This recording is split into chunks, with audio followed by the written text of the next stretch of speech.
Hey guys, sebelum video ini dimulai, gue pengen kasih 2 pengumuman singkat. Yang pertama, Opportunity Cost udah nggak lagi ada seasons-nya, cuman episodes aja. Jadi kalau misalnya kalian lihat ada description di beberapa episode sebelumnya, Season 1, Episode 5 misalnya gitu. Diemin aja karena ya gue terlalu malas untuk ubah semuanya mungkin. Dan yang kedua, video gue bersama Ozar Angkuti habis ini adalah my first live attempt selama gue merintis channel ini. Dan gue sadar bahwa secara estetika kayaknya nggak terlihat terlalu bagus karena adanya keterbatasan peralatan. Nah sehingga untuk menanggulangi hal ini gue udah buka akun Saweria, tempat dimana teman-teman bisa support gue supaya channel ini semakin maju ke depannya. Caranya gimana? Kalian bisa langsung aja ke bit.ly/dukungderen, sekali lagi bit.ly/dukungderen, atau kalian bisa klik the link on the description. Tentunya ini bukan paksaan, tapi any support you show me will be much appreciated. Jadi, without further ado, please enjoy the video. Maksudnya kalau sekarang nih semua tetap keresahan. Tapi kayak gue sekarang kayak gue sebenarnya tidak seresah apa yang gue tayangkan di TikTok misalnya gitu. Mungkin Bang Radit juga ngomong kayak gitu karena kalau misalkan dia berpaku pada keresahan doang juga mungkin stuck juga, akan stuck juga ya kan. Karena dia tentunya bukan nggak punya banyak keresahan seperti dia waktu dia ya early 20s dong ya kan. Pasti berbeda kan. Betul. Kayak begitu. Kalau soal cewek Gemini itu masih resah sampai sekarang. Yang jadi pertanyaan banyak orang adalah di mana sih garis the line itu, fine line antara komedi yang boleh lu sentuh sama komedi yang nggak boleh lu sentuh. Kalau di off air itu udah nggak ada fine line menurut gua. Nah ini yang jadi dilema gua. SJW itu kadang ada benernya bang. Misalnya kurang-kurang mati, minoritas ada yang misalnya tidak dapat haknya, ya kan? Ada yang tersinggung, gitu. Kata-kata lu triggering gitu. Gue nggak tahu kalau environmentalist ya, tapi gue selalu ngerasa kayak if we live long enough, kalau kita misalnya kita sampai umur 100, mungkin kita akan sampai di tahap dimana kayak ternyata bener ya SJW alam itu. Mungkin awan udah hitam semua, segala macem gitu. Ada bener, gue nggak bilang mereka salah, tapi caranya aja mungkin yang nggak bener. Iya.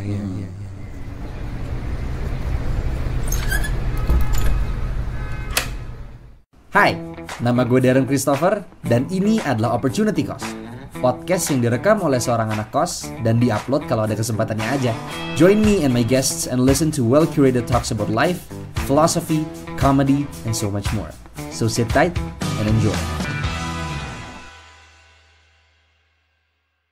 Hey everyone, selamat datang ke Opportunity Cost, podcast yang dibuat oleh seorang anak kosan dan diupload kalau ada kesempatannya aja.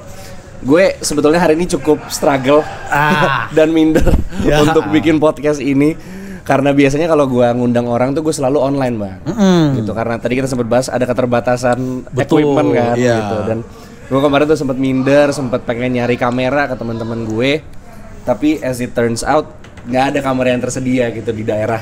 Gak ada yang bisa meminjamkan ya. Gak ada yang bisa meminjamkan gitu. Hampir gue, apa kita reschedule aja supaya gue bisa dapetin kamera. Cuman kemarin gue ternyata ngelihat podcast lo sama Bang Soleh Solihun. Iya, gak ada masalah dengan handphone, Bang Panji juga. Iya betul, dan santai banget ya ternyata. Santai banget, dan kalau Zoom itu gue mau Zoom kalau misalkan ada Covid lagi, baru gue mau Zoom tuh. Kalau ini kan kita kayak orang pandemi, gue bilang ke Darren kayak gue kalau ketemu berapa episode juga ayo, kalau Zoom mager gue ngobrol. Iya bener.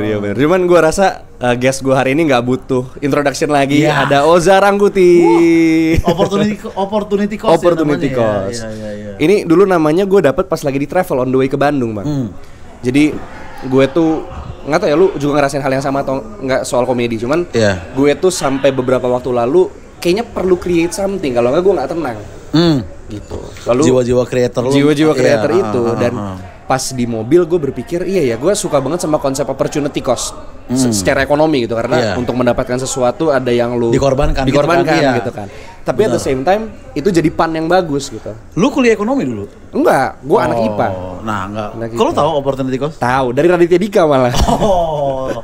Gitu. Insight post kan selevel kampus. Iya makanya gitu. Akhirnya gue bikin lah opportunity cost tapi C-nya jadi K gitu karena kosan. Dan di-upload kalau ada opportunity-nya aja. Iya, betul. Jadi kalau gue hiatus setahun artinya gue belum ada kesempatan buat bikinnya. Dualisme makna kan? Iya, betul. Itu udah teori komedi itu. Oh gitu. Teori komedi itu.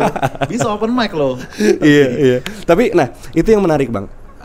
Kayaknya kalau bagi outsider seperti gue ngelihat apapun yang namanya profesional itu tuh harus wah kameranya bagus, harus lightingnya bagus. Iya. Tapi ternyata gue ngelihat setingkat Bang Panji, setingkat Bang Soleh Solihun tuh mereka santai banget. Emang atmosfernya kayak gitu atau gimana?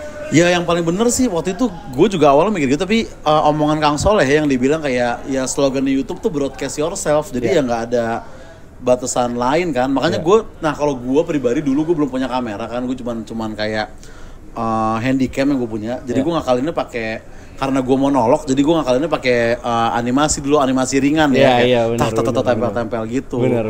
Jadi emang itu ketika kita nggak ada, karena kan biaya untuk punya alat yang proper juga kan ampun-ampunan ya sekarang ya. Betul. Dan itu benar-benar gambling yang gede banget, dan kalau gambling itu ya bertolak belakang dengan filosofi opportunity cost lo yang pertama. Iya, benar. Jadi emang bener kayak begini, dan juga gue juga kan nonton YouTube sekarang gue minimize, gue denger audionya doang kayak gitu. Sebenarnya nggak ada masalah sih bener gue dengan gear ya. Bener. Tadi bahkan gue tuh berangkat ya teman-teman dari kantor gue itu jam 5. Oke. Di Jakpus. Gue Jam nyampe 5. sini jam setengah 8 malam.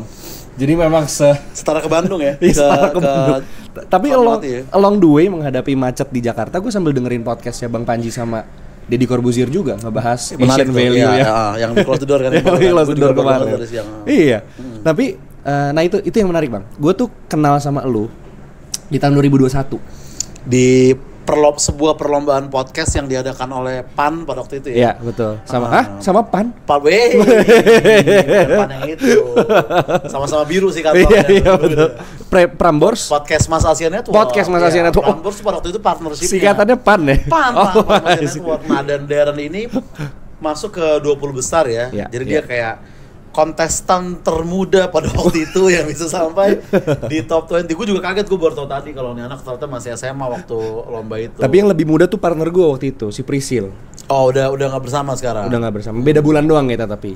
Dia kayaknya gue lupa bulan apa ya. Maaf ya Prisil ya. Waktu itu lu kelas 3 SMA berarti? 3 SMA. Waktu itu jadi gue sempat siaran di radio, siaran kecil.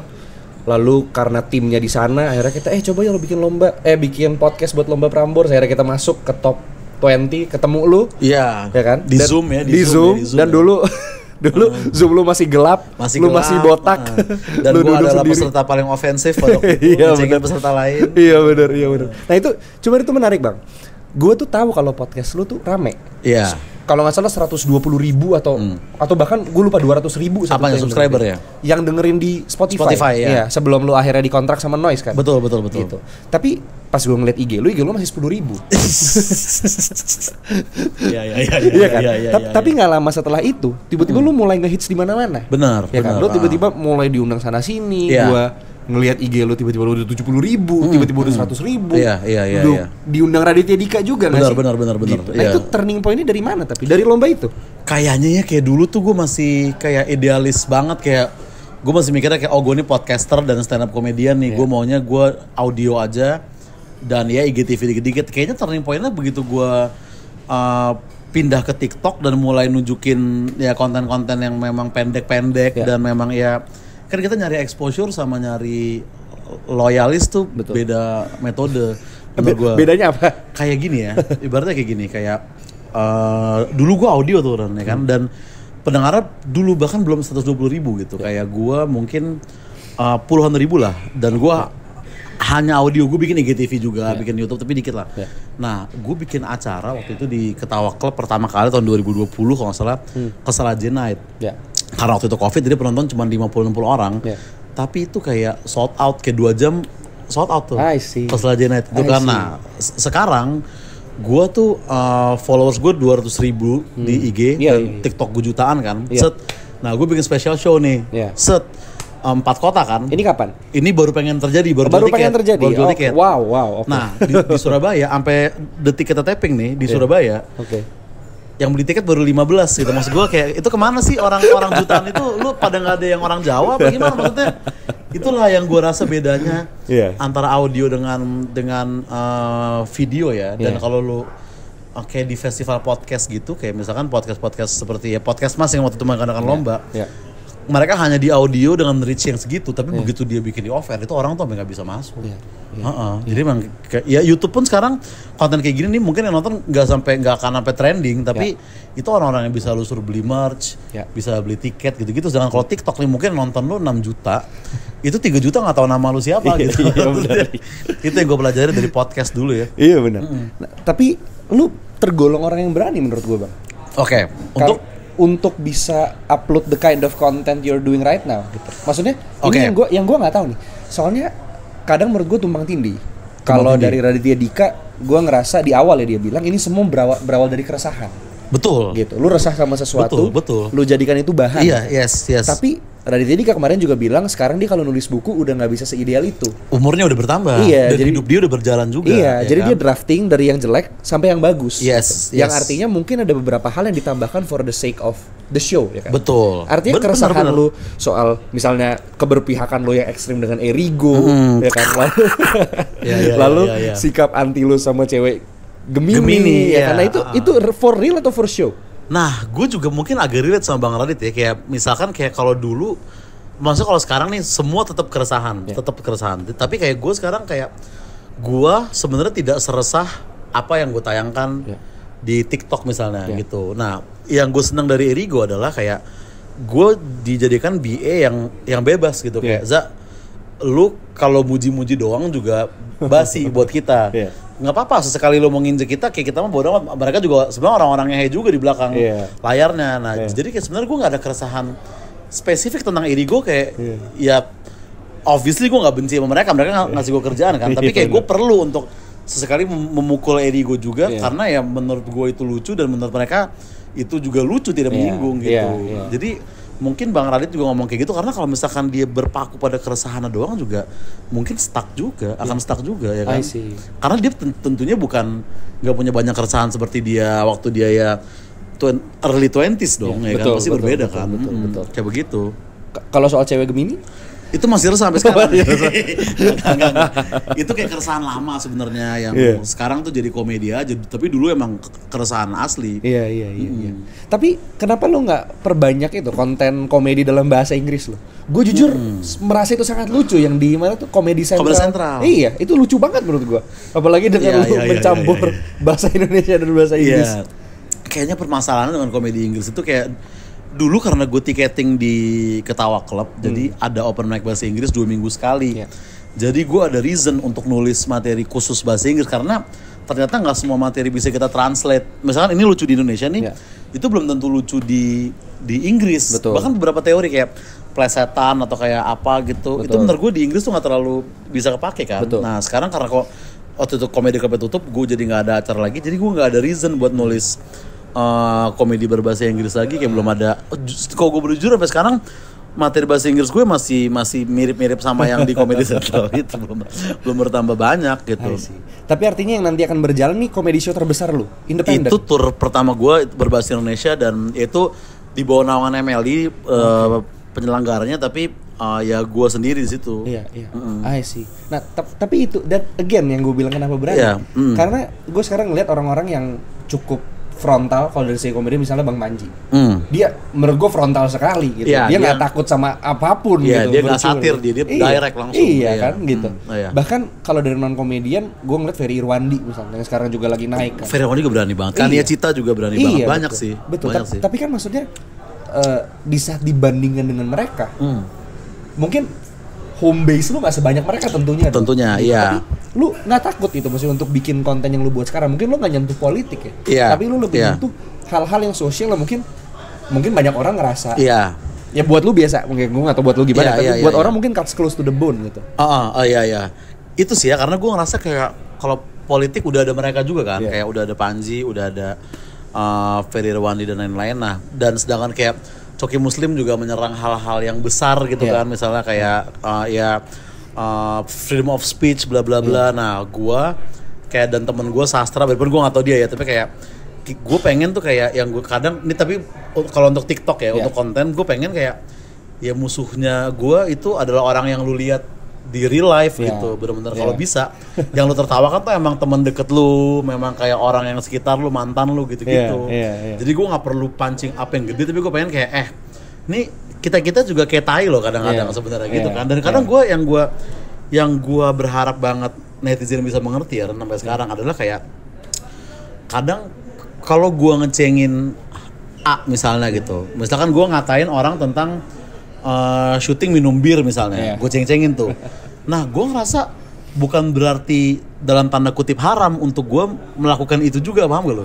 Kayak gue pernah ngecengin orang yang bikin video di gym, besoknya gue bikin juga video di gym. Menurut gue kayak ya bodoh amat, emang kenapa gitu. Kalau gue ngecengin sesuatu malah gue ya nggak apa-apa kalau gue melakukan itu. Nah itu yang kadang netizen belum mengerti. Iya gitu. betul. Iya kan? Gue pernah denger sekali, gue lupa kayak dari Coki deh.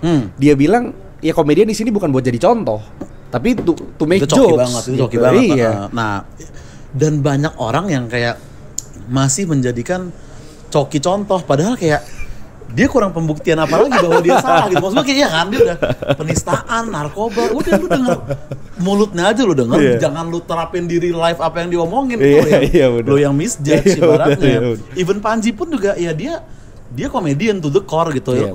Dan kayak ya Ferry Irwandi pun YouTuber kan. Kalau lu mau denger ya lu denger ya Valdo Maldini misalnya Mandigu, oke lah lu denger lah gitu. Kita ini jangan, misalnya kayak lu nih opportunity cost gitu.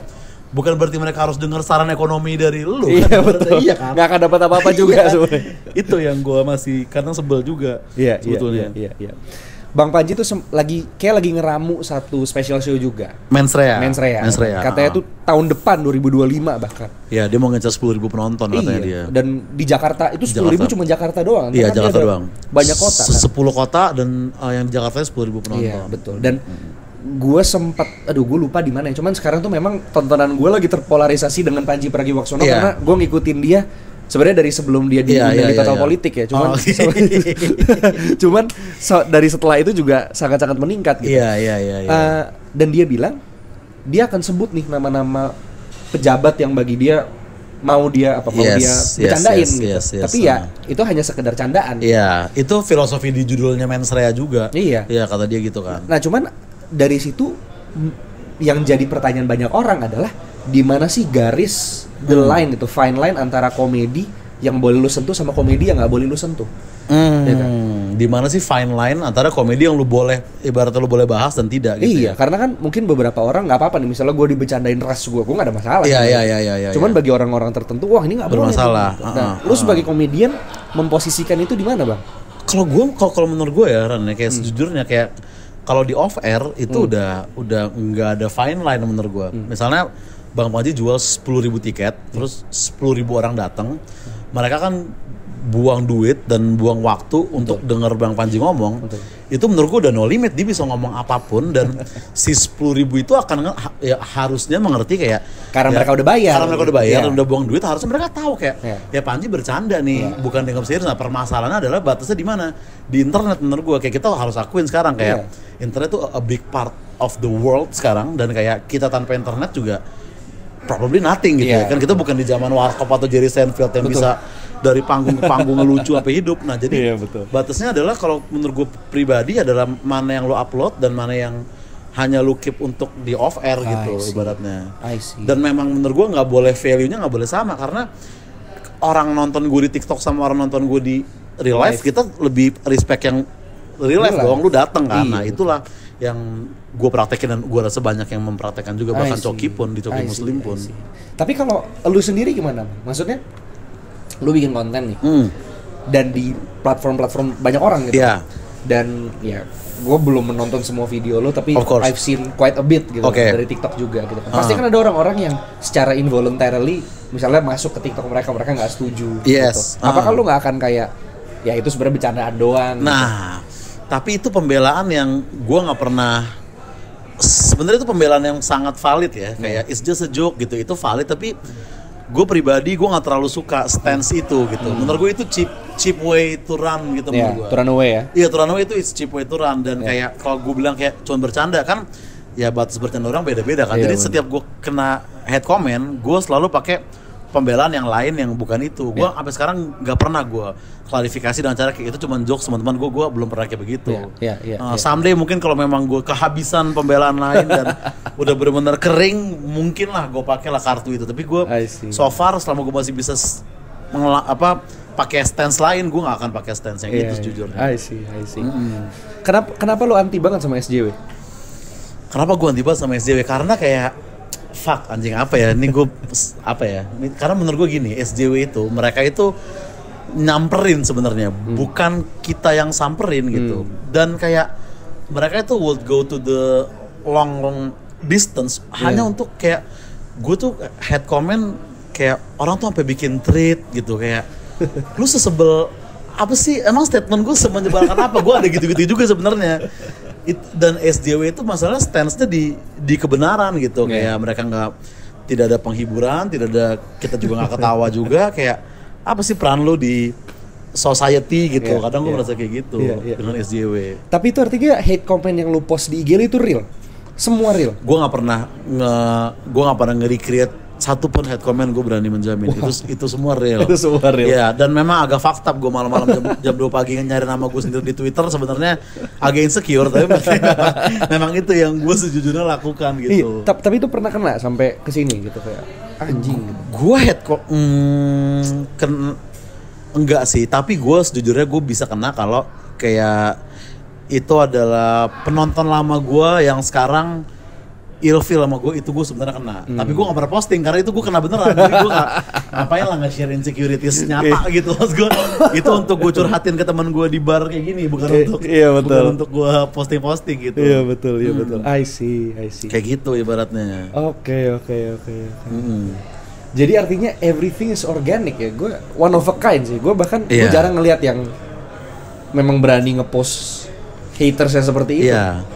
Dan itu pun juga curated. Maksudnya kalau head comment yang cuman kayak nggak lucu lu bla bla bla, itu nggak bakal gue posting karena menurut gue itu it's a cheap shot gitu. Kayak ada komedian lu bilang kayak nggak lucu lu gitu. Itu sama kayak ada pemain bola lu nggak jago gitu. Kayak itu first layer menurut gue kayak itu nggak menarik. Tapi ketika ada orang yang bilang gue kayak ikan kembung gitu tuh, kayak Teletubbies hitam gitu. Bahkan kemarin itu kan biasanya kan gue compile kan. Tapi kemarin ada yang kayaknya dia penonton Game of Thrones. Gue gak tau lu nonton Game of Thrones. Gue tau Game of Thrones, gue suka banget gitu. Ya, ada orang yang mengcompile gue sama abang gue tuh kayak gue Tyrion Lannister dan dia Jaime. Nah itu gak gue masukin ke compile, gue bikin satu post khusus buat dia. Karena gue tahu kayak it takes some thinking untuk lu sampai ke kayak Ozamovi ini kayak Tyrion, lu butuh proses berpikir kan buat sampai ke situ kan. Jadi itu gue posting. Kalau cuman kayak Oza nggak lucu, Oza jelek, Oza cringe gitu, biasanya gue lewatin. Iya. Tapi Tyrion tuh salah satu karakter favorit gue loh. Emang itu makanya pas gue baca kayak itu bukan hinaan. If I were to choose to be one of them, gue akan jauh lebih milih Jaime apa? Udahlah incest anjing, tangan kepotong satu, apa yang lu ganteng doang gitu. Iya benar. I see. Tyrion tuh one of the best yang memberi warna di Game of Thrones. Iya, cuman nah itu gue tuh nggak bisa nonton Game of Thrones karena gue tuh nggak tahan ngelihat darah. Oke. Nah, itu seselnya gue tuh di situ karena gue kalau ngelihat gore gue nggak bisa gitu. Akhirnya gue baca bukunya. Nice, gue juga baca bukunya. Itu luar biasa banget. Keren banget menurut gue yang nulis itu. Dan Tyrion tuh one of the best characters di sana kayaknya gue rasa. Dan yang bikin, ini kita agak bahas GOT dikit nggak apa-apa ya. Kayak yang bikin keren bukunya adalah kalau di film kita hanya ngelihat pertama salah satu yang terbaik dari GOT itu adalah dialog verbalnya menurut gue. The words-nya itu yang paling mantap. Betul. Kenapa di buku lebih keren? Karena kita nggak hanya dengar omongan, tapi kita dengar omongan dalam hatinya juga. Iya betul. Gue nggak tahu lu ingat apa enggak, tapi Arya Stark, anjing nih ngerti yang nonton GOT doang nih. Nggak apa-apa ya. Arya Stark itu kan dendam kesumat terhadap musuh-musuhnya dia. Cersei dan segala macam. The Hound.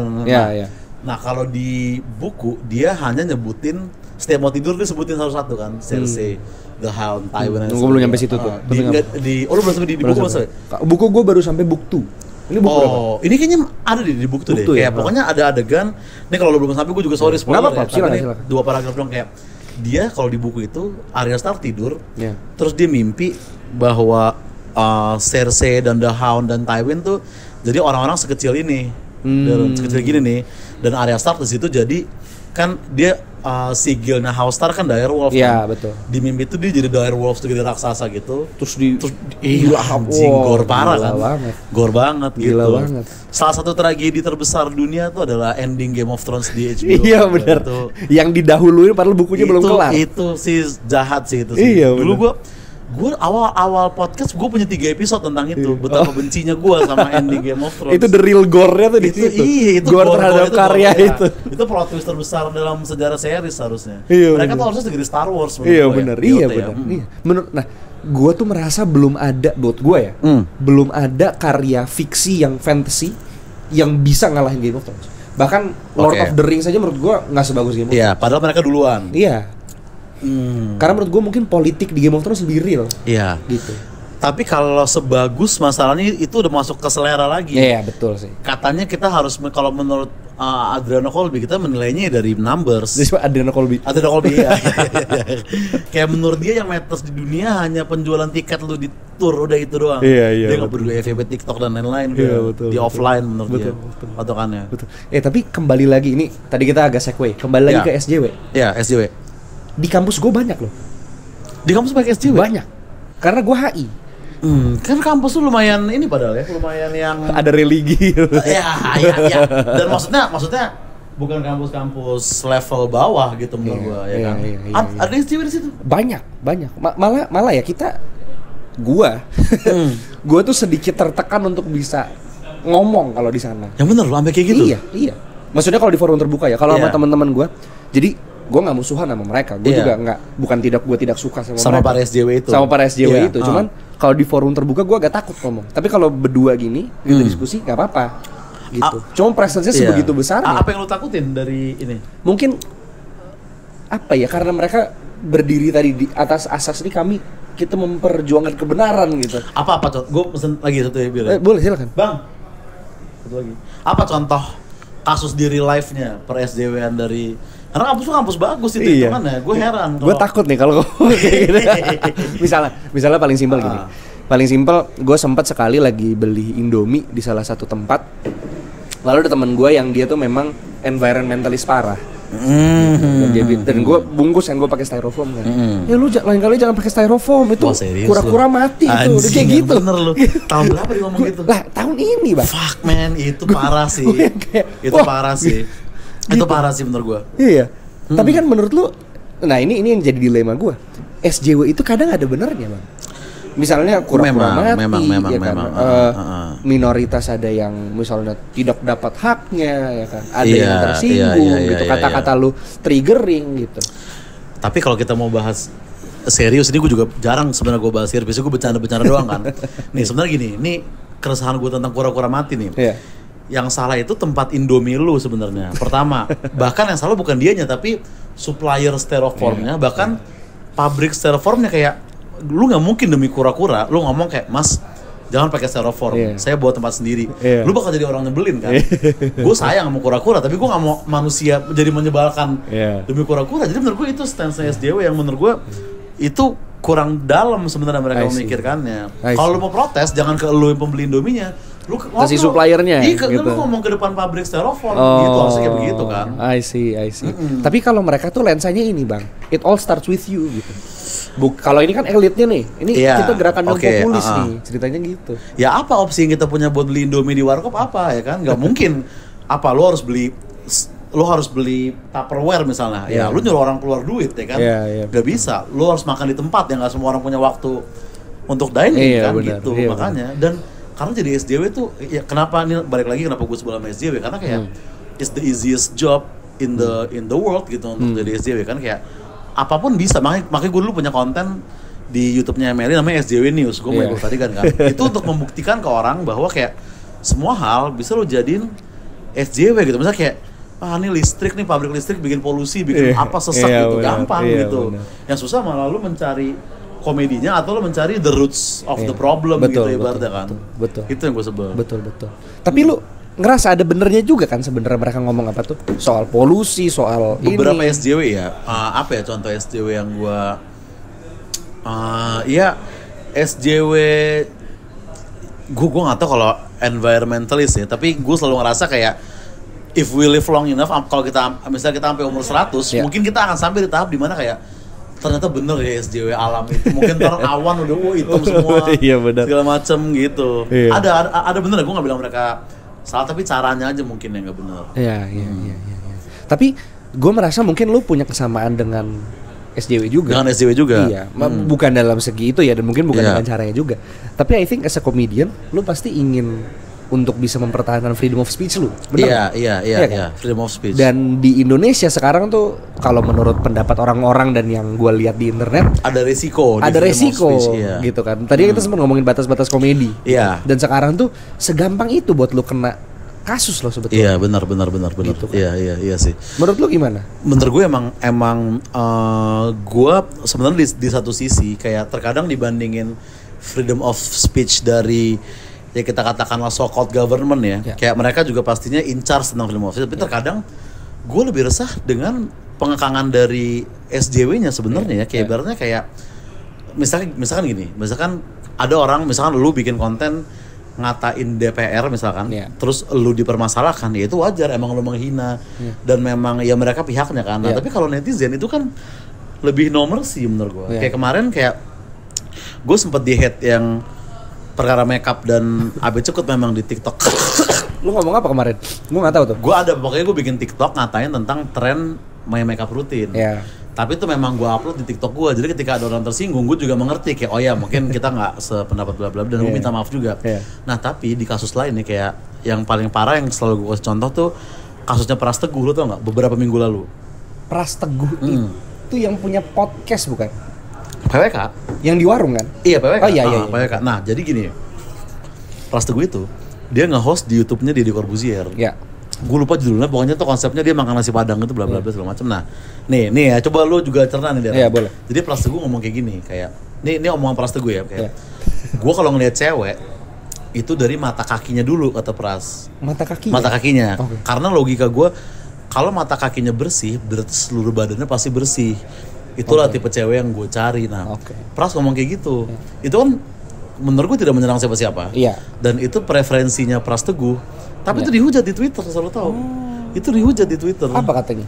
Ya kayak kayak bentukan lu bagus aja gitu. Kayak kenapa sih menilai cewek dari fisik bla bla bla. Ya dia cuma ngomongin selera cewek dia pribadi dan bahkan dia nggak ngomong kayak lu kalau lihat cewek lihat dari mata kakinya. Dia nggak kayak gitu. Dia bilang kayak gua nih Pras nih kalau ngeliat cewek dari mata kakinya kan terserah dia mau dia lihat cewek dari belakang kupingnya atau apa juga itu urusan dia pribadi kan.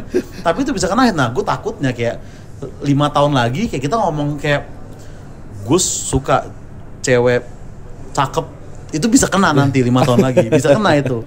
Emang kenapa dengan perempuan jelek akan ada kayak begitu? Itu yang gue takutin. Tapi lu ngerasa nggak selalu ya, tapi kadang-kadang dalam perdebatan seperti ini kayak cowok mulu yang kena nih, kayak cowok yang komentar cowok mulu yang kena nih.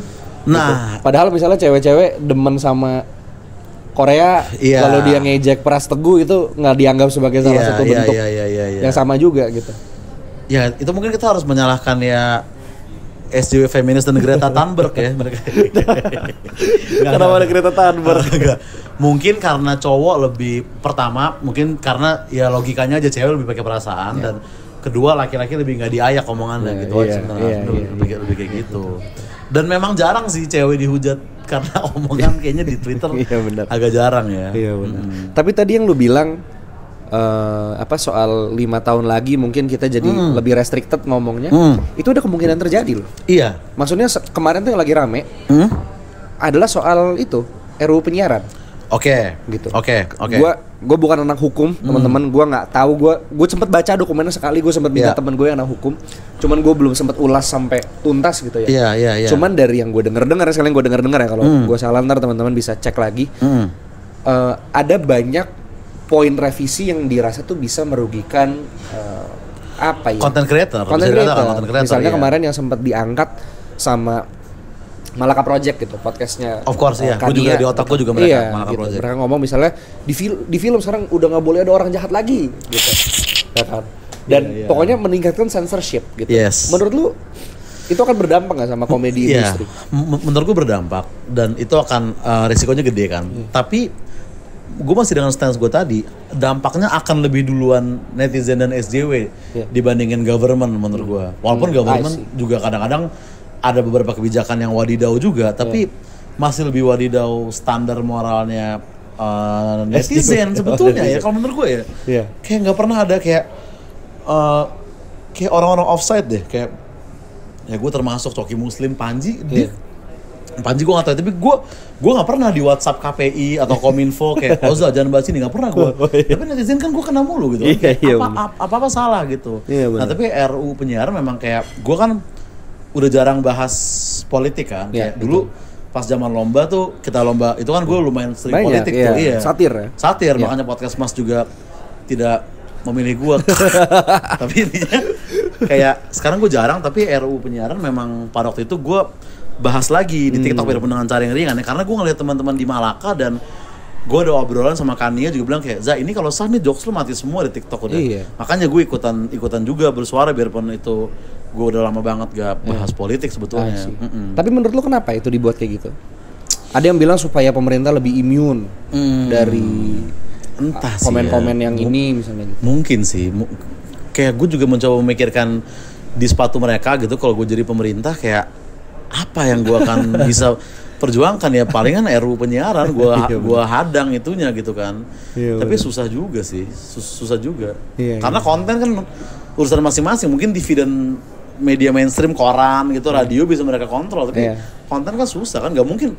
Dan kalaupun itu masa mereka mau cek one by one setiap konten kayak gini, semua TikTok yang gue bikin, masa mau satu-satu di supervisi beberapa. Nanti lu semua penghuni komedian di penjara bareng-bareng. Iya, anjir, penuh banget percakapan. Dan lu butuh berapa pegawai buat mengkurasi itu kan, habis juga waktu lu. Iya benar. Iya sih benar. Tapi artinya lu nggak takut sama moving forward dengan netizen, dengan segala macam? Netizen gue takut, tapi kalau penyiaran kayak ya kita yang adapt gitu, kayak kita rakyat, kita tinggal di sini ya, kalau memang beropini udah nggak bisa ya udahlah kita bikin mukbang kayak, atau kita bikin konten masak kayak, atau apa, kita yang adapt kalau sama pemerintah mah. Iya. I see. Tapi artinya end game lu apa bang? Untuk lu sekarang meniti karir sebagai komedian? End game sih gue nggak pengen ada end game sebenarnya. Gue pengennya ada terus aja gitu di algoritma, dan gue pengennya tetap terus ya berkomedi terus aja. Sebenarnya sesimpel itu sih, sepanjang gue bisa lah gitu. Ada rencana buat bikin film, nulis buku kayak Bang Radit gitu atau? Pengen sebenarnya. Mungkin film ya. Kalau buku sekarang kayaknya pasar sekarang baca buku kayak Gen Z baca caption aja males gitu, maksudnya gitu. Apalagi baca buku kan. Jadi ya film someday gue pengen, tapi gue belum punya expertise-nya. Tapi kalau gue ada ya seumur-umurnya udah pantas, gue juga pengen sebenarnya bikin film. Impian gue juga dari zaman dulu lah. I see. Gue ada temen nih satu di Bandung, di kosan gue. Oke. Teman baik gue, dia tuh sering mampir. Teman kosan lo? Teman kosan. Sebenarnya bukan teman kosan, cuma dia sering mampir ke kosan. Oke. Gitu, dan dia tuh bikin buku. Judulnya Politik Asmara. Gitu. Bagus, Politik Asmara. Gara-gara dia anak HI juga sama kayak gue. Jadi anak politik. Tapi dia tuh merasa sebagai cowok ada banyak tantangan yang harus dia hadapi dengan dalam berasmara, dalam percintaannya gitu. Dan unik banget nih, namanya Ricky. Menurut gue jenius itu. Dia sempat bikin, dan judul chaptersnya itu semua tuh berkaitan sama politik. Misalnya yang pertama, gandeng semua partai gitu. Yang kayak gitu-gitu gitu. Dan bener juga, maksudnya itu mulai dari keresahan kan. Dia resah gitu, dan dia sekarang bikin karya dari situ. Dan itu analogi kan, kayak berasmara tuh seperti berpolitik, mungkin gitu kurang lebih yang dia sampaikan ya. Lebih tepatnya lu juga perlu berpolitik untuk bisa menghadapi yang kayak gitu. Lu perlu ngerti sistem politik untuk lu bisa berasmara sama perempuan. Bagus itu. Gitu. Iya. Lu perlu bullshit sedikit, tapi lu nggak boleh bullshit banget. Ya kan, lu perlu nepotisme tapi nggak boleh yang terlalu. Waduh, lu setuju sama total politik gitu? Bukan. Ini asmara. Asmara. Kayak kadang kayak misalkan kayak lu ada cewek cakep yang out of your league nih, tapi lu punya temen cewek yang sahabatnya dia, sehingga lu bisa dikenalin. Itu nepotisme sebetulnya kan, praktek kecil nepotisme kan, kayak gitu kan. Tapi dalam asmara ya? Iya, tapi dalam asmara, bagus itu. Bagus itu politik asmara. I see. Menarik ya. Ini gue tuh tadi kesini itu makan waktu 2 jam setengah. Dari jam 5 sampai setengah 8. Iya. Gitu. Dan gue sebagai orang yang lahir di Jakarta, tapi besarnya nggak di Jakarta ya, dekat di sini. Di ini ya. Di Tangerang.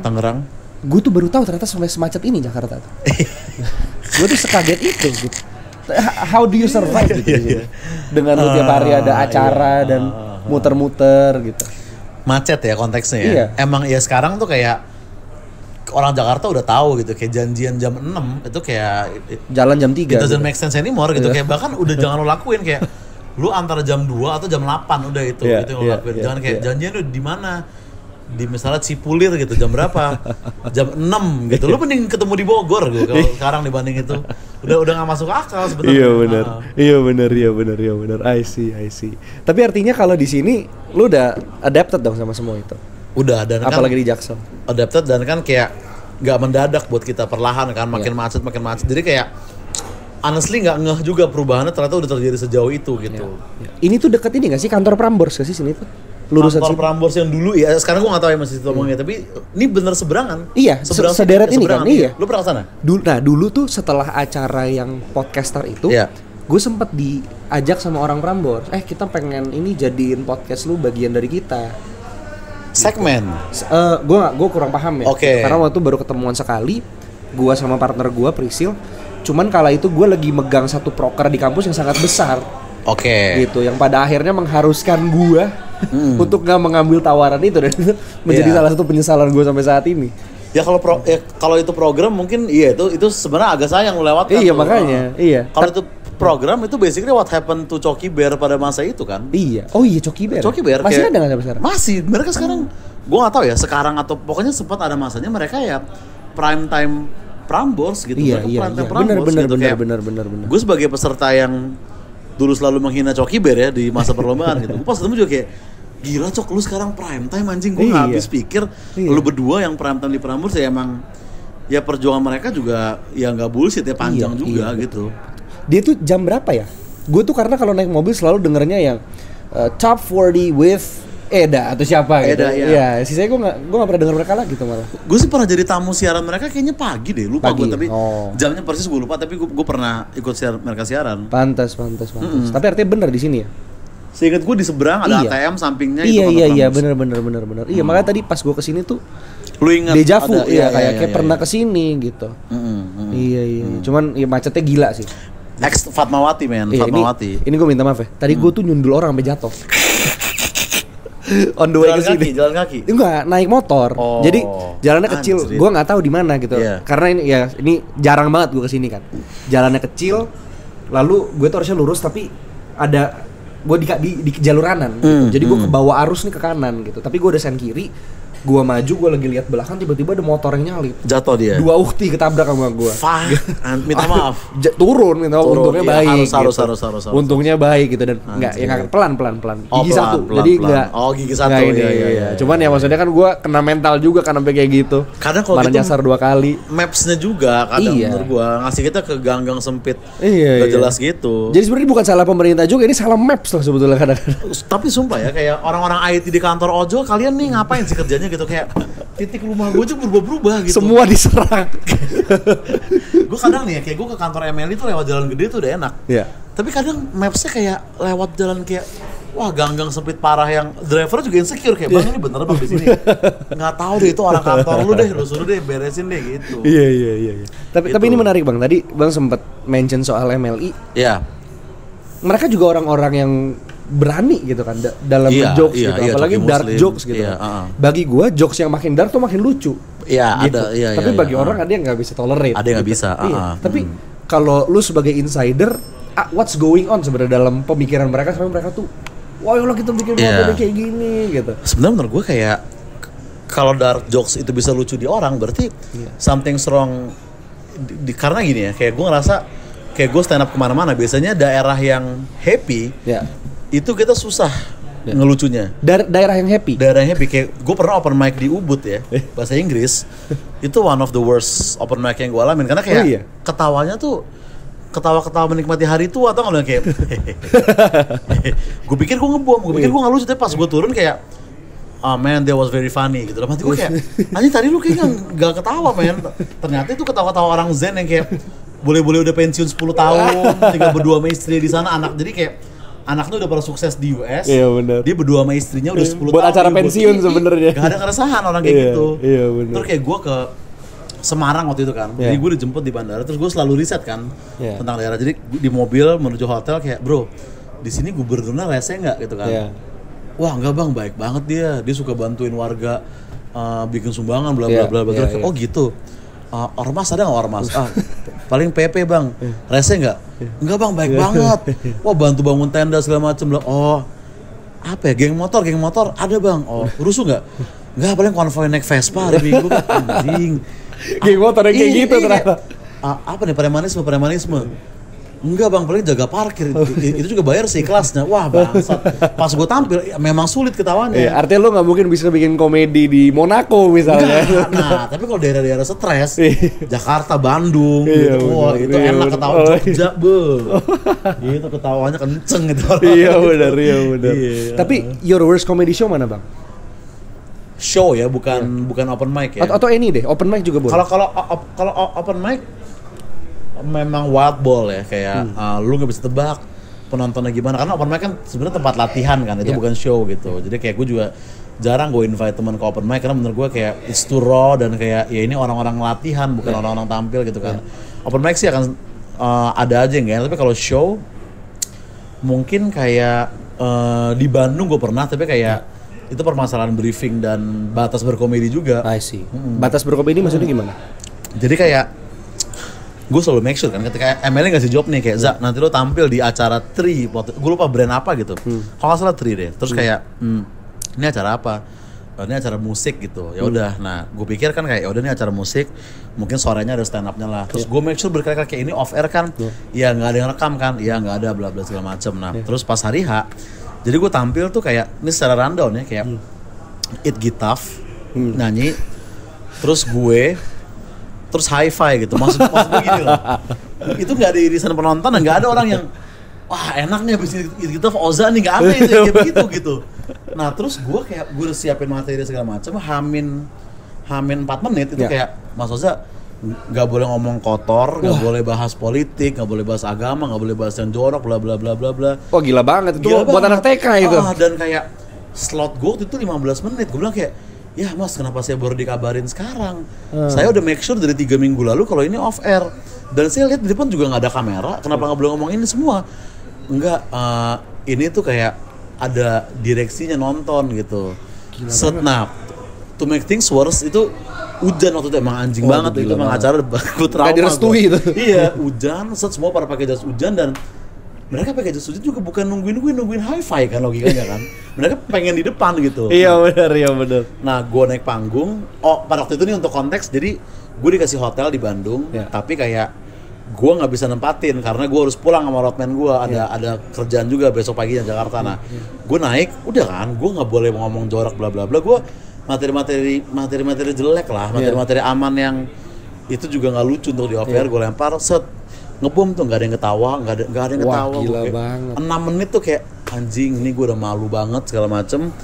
Akhirnya gue inget ada kartu kamar gue tadi di kantong nih kan. Set gini aja deh teman-teman, gue bilang gitu kan, saya ada kamar hotel kosong, siapa di sini yang mau berzina? Dah, baru pecah tuh. Terus pacaran berapa tahun? 2 tahun, nggak mau, gue mau yang selingkuh. Dah, pecah tuh. Gue briefing satu-satu, baru pecah.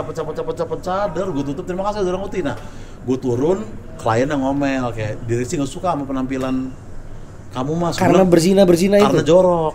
Tapi gue bilang kayak, men, gue udah nggak kepikiran direksi. Gue udah ngadepin orang depan gue begini. Gue harus turn it upside down kan, kalau kan nama gue yang jelek gitu. Iya benar. Jadi gue disitu bener kayak udah ini senjata gue, kartu ini improv aja. Gue liat timer abis, udah tutup, abis udah emang akhirnya Emily juga minta maaf, tuh panjang itu. Itu gue my worst. Itu pernah terjadi. Itu ada di internet tuh dia. Enggak, itu off air. Off air, jadi memang nggak ada yang rekam. Iya, itu gue sebel. Gue nggak bilang bener karena cuman kayak dari sini nonton berapa orang, kayaknya cuma 2-3 orang doang kayak. Ya udahlah. Banget sih aja udah ini acara off air brengsek. Toh habis ini hi-fi juga nggak bakal ngomong jorok gitu. Iya kenapa benar. penting banget untuk 15 menit itu bersih gitu. Iya benar. Dan sorenya ada temen gua komika Sunda manggung, kayak dia ngomong anjing segala macam, jadi kok diboleh gitu maksud gua. Itu tuh. Special pass itu. Special pass. I see. Tapi artinya dengan dengar cerita lu tadi, menurut lu can everyone be a stand up comedian? Karena ini pengalaman gue ya. Iya. Gue cuma pernah sekali mencoba stand up comedy dan gue open mic, enggak open mic buat SMP gue. Dan gue nggak mau mencoba lagi gitu karena waktu itu ceritanya ini kita lagi acara 17-an. Lalu masih outdoor. Nih gue harus detail nih. Indoor di auditorium. Sebelum lo apa? Sebelum gue semua acara penampilan. Jadi kita kan kelas 7, kelas 8, kelas 9. Semua dituntut harus punya penampilan nih masing-masing angkatan. Dan lu inisiatif kayak gue mau stand up gitu. Lebih tepatnya gue dikorbanin. Nah, tapi there's a reason dong teman-teman lu milih lu untuk itu. Iya. Lo berarti funny in tongkrongan Nah, gitu. betul. Tapi menurut gue funny in tongkrongan dengan funny in on stage tuh beda. Tapi tetap kita nggak bisa mungkirin funny in tongkrongan juga salah satu advantage juga. Biarpun itu bukan semuanya berarti kayak kita tongkrongan bisa stand up, enggak juga. Tapi kalau lu funny in tongkrongan itu udah something. Advantage ya. Udah tuh dikorbanin. Betul. Nah dulu gue berpikir seperti itu, nih gue pasti bisa nih. Cuman ternyata pas gue lakuin nggak ada yang ketawa, gue malah diketawain.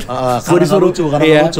Tapi dulu gue kasih knock joke sih, karena gue nggak ngerti cara komedi seperti apa gitu. Ya knock joke di auditorium memang susah. Memang. Gue SMP 1 gitu. Cuman SMP kelas 1. SMP 1 gitu. Cuman gue juga ketemu satu video dari salah seorang komedian juga dan dia bilang komedi itu semua soal craftingnya gitu. Iya. Gitu. Gimana caranya? Dan gue harus akui mayoritas komedian yang sukses, yang lucu itu orang-orang yang very very smart. Betul. Gitu. Ya, yang backstage tuh wawasannya luas segala macam. Tapi kan kalau seperti itu nggak semua orang bisa jadi stand up comedian. Lo ingat Nelson nggak? Adrian Nelson. Adrian Nelson yang mana ya? Yang di lomba kita juga. Dia podcast Jaya Abadi. Kalau nggak salah. Adrian Nelson. Oh iya, itu yang gue omelin kan? Karena dia bikin kayak Iya, gue lihat sampai sekarang gue masih kenal sama dia. Iya. Dia sempat nyoba open mic di Ketawa. Iya, betul. Di mana ya? Lawak Ketawa Comedy Club. Gue yang dorong dia. Ayo, Dri, lu open mic tempat lu di sini udah podcast nanti dulu, lu open mic segala macam bla bla bla. Iya. Nah, itu gue sempat diajak juga, ayo bro ikut. Iya. Gue nggak bisa. Gue kalau stand up kayak gitu gue nggak bisa karena susah gitu kalau direncanain. Kalau gini lebih santai. Lebih santai. Tapi kan kenapa pada waktu itu gue ini ke Adrian ya karena kayak pertama gue ngerasa dia ada banyak mungkin nggak perlu keresahan kayak tapi sama kayak lu juga Darren kayak gue ngerasa ada banyak hal di kepalanya dia pada waktu itu belum tentu keresahan tapi kayaknya orang mikir gitu kayaknya anak tuh mikirin ini dan itu dan kayak kalian bisa ya public speaking lah bisa gue katakan ya. Iya. Karena Bang Radit bilang dan ini salah satu quotes yang kadang komedian kayak gue suka lupa kayak stand up tuh kayak materi tuh 20%, 80% tuh kayak delivery-nya. Jerry Seinfeld tuh bilang kayak it's not what you say, it's how you delivery-nya gimana? Iya, jadi ibaratnya nih misalnya botol bir ini nih. Kayak kita nih teman-teman gue yang di sana, kita bikin materi tuh begadang sampai jam 3, sampai jam 4 segala macam padahal materi tuh segini doang nih. Iya. Segininya itu cuma sesimpel gimana kita ngomongnya di atas panggung gitu doang. Plesetan sejelek apapun, kalau lo ngomongnya pede, orang tuh akan ketawa gitu. Tapi artinya itu, lu kalau nulis pun ada masa di mana lu ngerasa ini buntu, tapi lu kulik terus sampai lucu. Sampai sekarang dan kayak kita selalu stres tentang apa ya materi gue. Padahal kita selalu lupa bahwa kayak harusnya kayak gimana ya delivery gue gitu. Ini gue bisa ngomong padahal gue sendiri pun juga masih stuck di loophole yang sama. Nah, kenapa Adrian dan kenapa lu kayak gue nggak memang selalu temen gue yang podcaster yang nggak stand up pada waktu itu ya selalu gue bilang kayak bro coba deh open mic. Nah sebaliknya kayak temen gue yang stand up doang tapi nggak punya konten selalu kayak bro bikin podcast lah gitu. Jadi goes both ways menurut gue. Karena menurut gue kayak tanggung gitu kayak lu punya podcast lu nggak open mic kayak ibaratnya kayak lu udah bisa main sepak takraw ya kenapa nggak main sepak bola sih kan sama intinya nendang bola juga gitu intinya. Tapi menurut lu artinya profesi ini sustainable, bisa ngebawa sustainable gitu. Dan kayak stand up is a good jump start karena kayak it's a fair place menurut gua kayak di open mic tuh kita nggak peduli mau lo adenya Panji mau lo kayak siapanya Radit kalau lo nggak lucu ya gue nggak ketawa tapi kalau lo stranger dari mana kalau lo lucu ya kita ketawa jadi itu benar-benar dan itu terjadi berminggu-minggu berbulan-bulan jadi menurut gue itu ya liga yang cukup adil ya dibandingin yang bidang lain mungkin ibaratnya menurut gue gitu. Siapa menurut lo yang paling lucu kalau komedi? Anjing, siapa yang paling lucu dalam komedi? Yang lu nonton lu bisa ketawa di Indonesia ya? Paling lucu nih di off air ya? Off air. Gua kayak Awe kayaknya. Awe itu siapa? Paling lucu. Awe tuh personal podcast Minggu kalau tahu. Oke. Mungkin dia bukan favorit gue se Indonesia, tapi dia yang paling lucu. Menurut gue. Gue ngakak bener-bener ngakak gue kalau nonton Awe. Lucu banget. I see. Gue tuh ini bukan stand up comedian ya. Cuman gue tuh sangat suka sama Marlo Ernesto.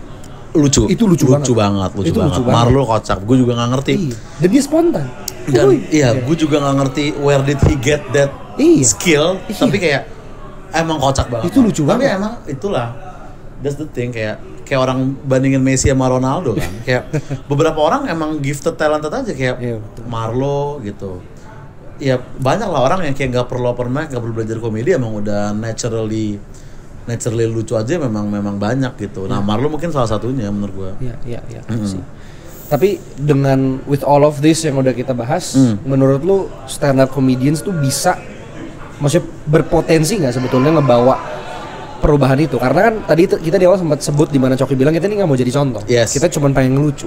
Tapi dan muncul orang-orang seperti Panji Pragiwaksono yang dia, ya gue nggak mau bilang dia jadi contoh ya, tapi setidaknya dia punya idealisme yang dia mau bawa gitu ya kan. Dan stand up comedy sekarang tuh loaded gitu, ada isinya gitu. Ada isinya. Sekedar ngomong tapi dia ada agenda yang mau dia bawa di sini. Kayak menurut gue kalau real change ya kayaknya masih enggak sih. Entah enggak atau belum ya. Kayak pertama karena di luar pun juga nggak pernah terjadi perubahan dari komedian.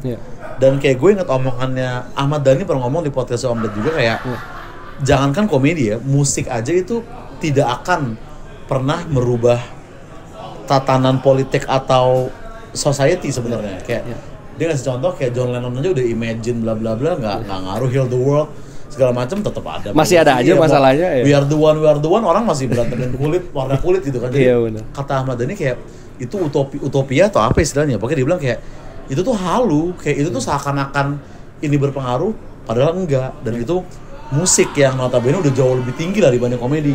Kalau musik aja nggak punya power, komedi menurut gue masih jauh gitu.